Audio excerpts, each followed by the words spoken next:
The labor minister accuses the FNM of trying to destabilize the Bank of the Bahamas. 3 arrested and charged before the courts for stolen voters' cards. The former deputy prime minister hits out at government's controversial new immigration policy. And Ride for Hope to take place in Nassau for the first time. We've got those stories and more coming up tonight. I'm Dana Smith, and NB12 starts right now.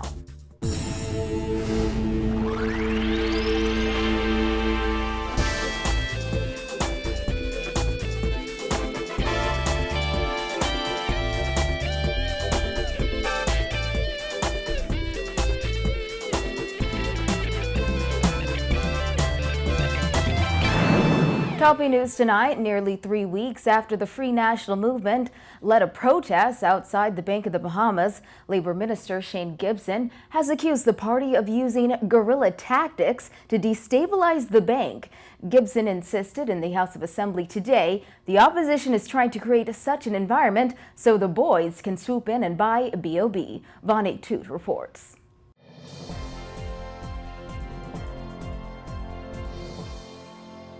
Labor and National Insurance Minister Shane Gibson has accused the FNM of trying to destabilize Bank of the Bahamas to cause a fire sale.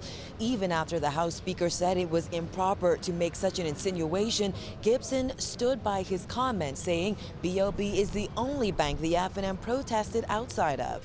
Because when we look and we see what happened in Bank of the Bahamas, these guerrilla tactics being used to try to destabilize Bank of the Bahamas, to force them into a fire sale, Mr. Speaker.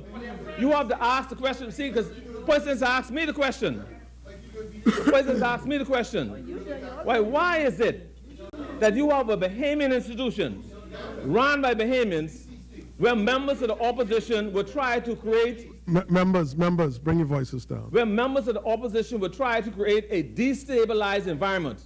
Because they got the boys standing there ready to buy it. FNM MPs Hubert Chipman and Peter Turnquist, who participated in the recent protest, challenged Gibson to either prove it or withdraw his comments. What he said, Mr. Speaker, is the opposition had people lined up to buy the bank. That's what he said.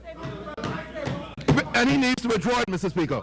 The fact of the matter is he's making a very serious and unsubstantiated allegation. And he ought to be made to not only withdraw the statements that he made, but he should also be made to desist from implying such, because he knows it to be false.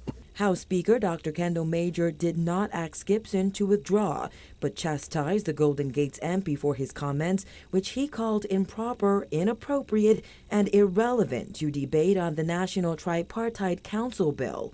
You must be careful in your insinuations. Now, the members take issue with the fact that you're insinuating that the opposition is responsible. You know it would be improper to come in here and make a statement that you've been told, which is third-hand information. I said somebody asked. Well, that's inappropriate, member. That is an appropriate, member. Though Gibson admitted that he does not know of a plan by the FNM to destabilize the bank, he refused to back down and accused the opposition of having black crab syndrome. Now, you can't kill me for my belief, and you can't take my belief. I believe personally that that's what they're trying to do. That's what I believe. Now, how you can take that away from me? That's what I believe. I believe they're trying to destabilize the bank so that they could put it in a position where they have to have a fire sale. That's my belief. Now, how could you take that? That's my opinion. How you can take that away from me? And what make it worse is that's not only my opinion. Presidents came to me and asked me the same question. I said to them that these are honorable men, right? Now, you got to figure it out for yourself. You look and you see what's happening. You look and you see other banks losing money. Other banks lay people off and they ain't open their mouth yet. In October, government announced it was establishing a government corporation to absorb $100 million worth of B.O.B.'s troubled loans. After leading a march to the bank last month, FNM leader Dr. Hubert Minnis said the party intends to call for the appointment of a select committee to thoroughly and painstakingly conduct a review of the bank's operations. Prime Minister Perry Christie accused the opposition of undermining B.O.B. Reporting for NB12, I'm Vonnie Toot.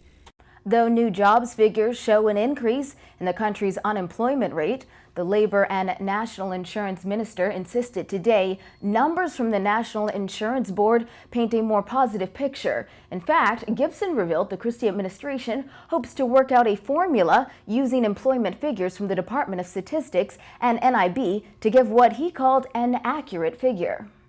Because when you look at national insurance numbers, Mr. Speaker, the numbers are much greater than these. But national insurance is not the agency responsible for determining the unemployment rate. I can only tell you what exists. As was said earlier, we had almost 30,000 new persons added. We had them. We have revised the C10 form where we get numbers from the employers, and the employers will now give national insurance additional information, which will be used along with the Department of Statistics to give us the accurate figure as to what is happening in the Bahamas.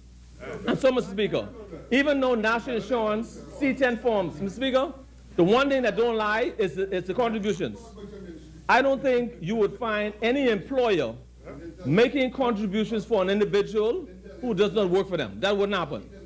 And so when we look at the numbers between national insurance and numbers between the Department of Statistics, we've now come up with a formula where we can reconcile both, and we can see if we could use that formula to determine why we have a difference between those who are now paying national insurance and the numbers that we see in the labor force study.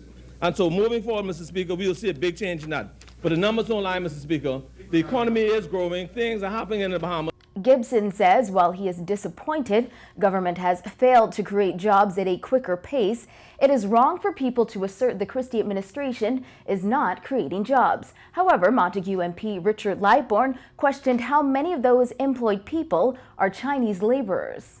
He's boasting about increase in the number of persons employed under this government. I am suggesting to him that a substantial number of the persons on that list are Chinese. That's what I'm suggesting. So you're not boasting about increasing employment here in the Bahamas for Bahamians. Another issue addressed by the labor minister was minimum wage, which Gibson says government is determined to increase, despite opposition from the private sector. For us, the difficulty is always in the private sector.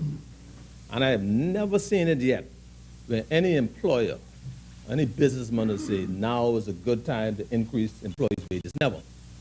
Now is never the right time. National Security Minister Dr. Bernard Nottage has revealed 3 suspects were arrested and charged in connection with the alleged theft of 5 voter cards in December. That's a month before the opposition brought the incident to light and called for an investigation. Nottage, who is the minister responsible for elections, says surveillance footage from the Parliamentary Registration Department shows 5 people visited the voter registration room on December 18, 2014 and were responsible for moving 5 blank voters' cards and a seal.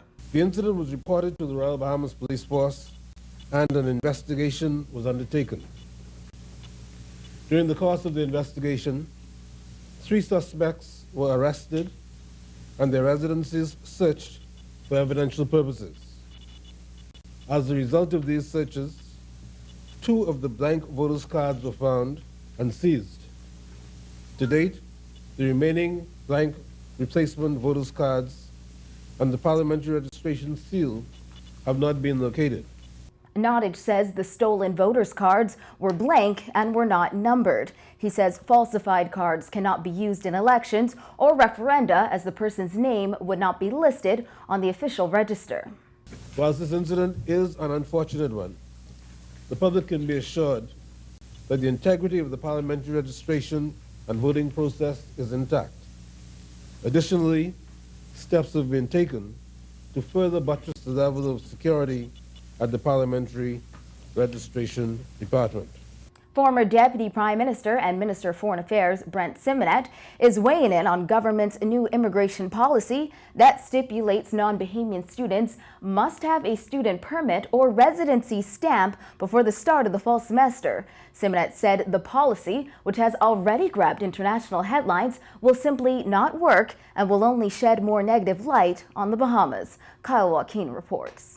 Former Deputy Prime Minister Brent Simonet said he doesn't think the government's new immigration policy is going to work out at all. He said the time frame from now to September of this year is just not workable for all non-Bahamian students to get a permit. In fact, he said even if the government had to implement this new policy, maybe September of 2016 would have been better. I wouldn't have done it. I wouldn't have done it. The FNM's policy was let them go to school. With that, former Deputy Prime Minister Brent Simonet stressed his opinion that the government's new immigration policy set to be implemented this September isn't such a good idea. The new policy requires every foreigner to hold a passport with a stamp and will require a student residency permit for all non-national school children beginning this fall. It's just the latest of the government's attempts to fight illegal migration. However, Simonet says this initiative won't do anything in that fight. In addition, he said economically the policy just won't work for many families. And the fees are, as I said, in line with what the regular standard fees are. I think if you apply for a renewal of work permit, you pay $100 and the work permit's $1,000 or so, whatever, at the lowest end. So those are in line, but my concern is the number of persons it's going to affect who economically are struggling now to find the $100 up front and they have 5 kids. That's more than their salary, certainly more than their salary for a week. Simonet said he believes if the government absolutely had to implement this new policy, September of next year would have been better. Just like the most recent policy that saw many foreign nationals deported, this one has already garnered much negative attention, and Simonet says it will only continue. The New York Times is now admitting it made an error in a story it published on the Bahamas' new immigration policy over the weekend, and officials at the Ministry of Foreign Affairs are hailing it as a vindication of their complaints about the paper. Simonet said with all this and other issues making international news, there is far too much negative light being shone on the Bahamas. We do not need at this time to draw any more attention on the Bahamas. We should make the Bahamas a safe environment to live in, one that is welcoming to non-Bahamians who want to come and live here legally, and also to try and promote the Bahamas as a financial center. If you start chipping away at, a fellow was murdered last night, his car was stolen the other day, you got to pay $20,000, whatever the amount is for permanent residency. You need a permit for a school. We're now rated as one of a very unfriendly port in the Caribbean. You guys report all of these things. Once you start putting them all in the same pot. Simonet says it's things like those that people look at when considering visiting or moving to the Bahamas. He was addressing Rotarians of Southeast Nassau today. He said, in all fairness, it may be hard to watch a lot of non-Bahamian children not be able to attend school when he said many of them are outperforming Bahamian students. A lot of them are doing very well. A lot of them shame us Bahamians because their parents come to PTA, they do their homework, they do well, and they're model kids. So now we're saying, if you don't have a piece of paper, a permit, don't come to school. He said it's going to be interesting to see how the new school year turns out. Reporting for NB12, I'm Kyle Joaquin.